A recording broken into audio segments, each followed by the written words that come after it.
அச்சச்சோ பொன்னகை ஆழ்த்தின்னும் பொன்னகை கைக்குட்டையில் நான் பிடித்து கையோடு மறைத்துக் கொண்டேன்.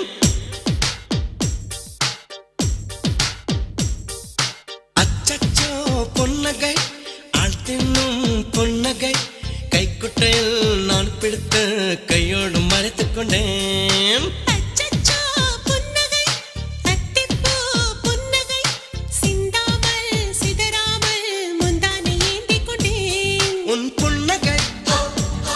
எனும் சாவியால் உன் புன்னகை எனும் சாவியால் என் காதல் திறந்து கொண்டேன்.